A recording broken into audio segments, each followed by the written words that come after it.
प्रधानमंत्री नरेंद्र मोदी सोमवार से 3 देशों की अहम विदेश यात्रा पर रवाना हुए हैं। इस दौरे में वो जॉर्डन, इथोपिया और ओमान जाएंगे। विदेश मंत्रालय के अनुसार ये यात्रा भारत के इन देशों के साथ द्विपक्षीय संबंधों को और मजबूत करने, आपसी सहयोग बढ़ाने और क्षेत्रीय व वैश्विक मुद्दों पर चर्चा के लिहाज से काफी महत्वपूर्ण है।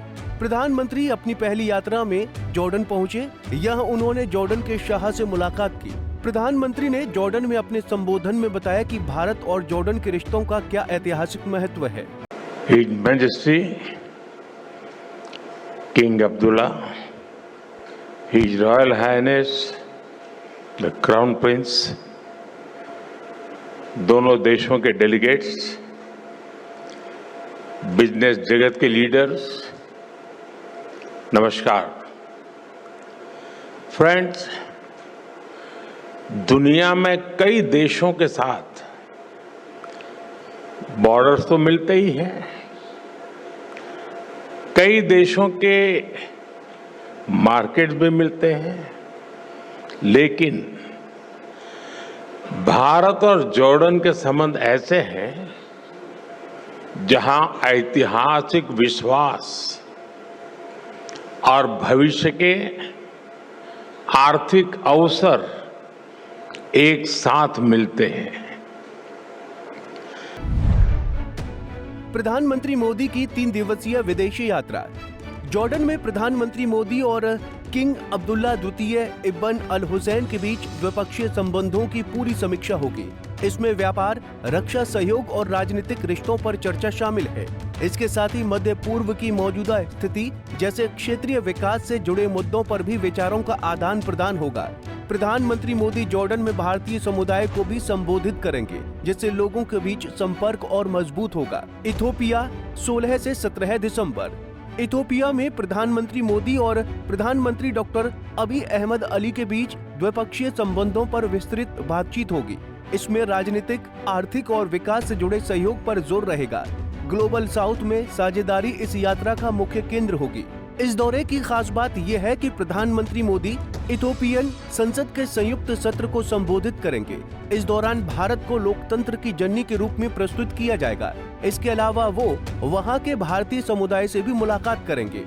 ओमान 17 से 18 दिसंबर। ओमान में भारत और ओमान के बीच व्यापार, निवेश, ऊर्जा, रक्षा, सुरक्षा, टेक्नोलॉजी, कृषि और संस्कृति जैसे क्षेत्रों में सहयोग की समीक्षा होगी।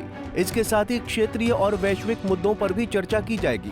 प्रधानमंत्री मोदी ओमान के सुल्तान हैथम बिन तारिक से मुलाकात करेंगे और भारतीय डायस्पोरा को संबोधित करेंगे, जो दोनों देशों के रिश्तों का मजबूत आधार है।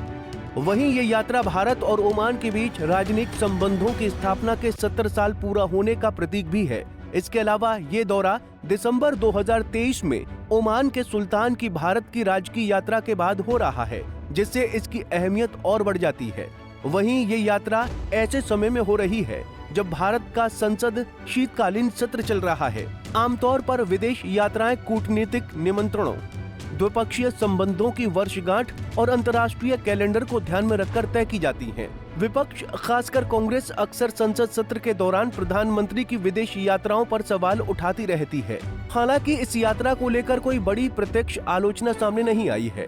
हाल की बहसों में कांग्रेस ने राहुल गांधी की विदेश यात्राओं पर बीजेपी की आलोचना के जवाब में प्रधानमंत्री मोदी की यात्राओं का उदाहरण भी दिया है। सरकार का कहना है कि ऐसी यात्राएं राष्ट्रीय हित में जरूरी होती हैं और संसद के कामकाज पर इनका कोई नकारात्मक असर नहीं पड़ता। विदेश मंत्रालय ने बताया कि इस यात्रा के दौरान दोनों देश अपनी द्विपक्षीय साझेदारी की व्यापक समीक्षा करेंगे। इसमें व्यापार, निवेश, ऊर्जा, रक्षा, सुरक्षा, प्रौद्योगिकी, कृषि और संस्कृति जैसे महत्वपूर्ण क्षेत्र शामिल हैं। इसके साथ ही भारत और ओमान आपसी हित के क्षेत्रीय और वैश्विक मुद्दों पर भी विचारों का आदान प्रदान करेंगे। मंत्रालय के अनुसार ये यात्रा दोनों देशों के सहयोग को और गहरा करने का एक अहम मौका होगी। बता दें कि प्रधानमंत्री ने हाल के दिनों में अपनी यात्राओं में वैश्विक स्तर पर कई बड़े बदलाव दिखाए हैं।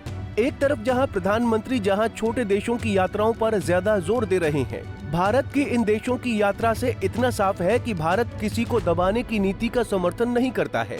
भारत जानता है कि जिस तरह विश्व में हालात बदल रहे हैं, उससे आने वाले समय में नीतिगत बदलाव हो सकते हैं। दुनिया के बहुतायत अनछुए हिस्सों को मुख्य वैश्विक राजनीतिक धारा में लाया जा सकता है।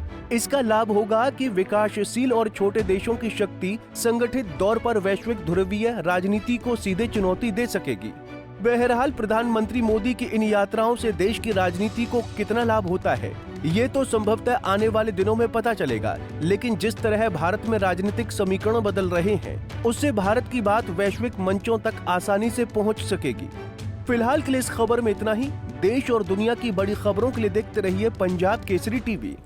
हमसे जुड़े रहने के लिए हमारे YouTube चैनल को सब्सक्राइब करें और नई वीडियो की नोटिफिकेशन के लिए बेल आइकॉन को दबाएं।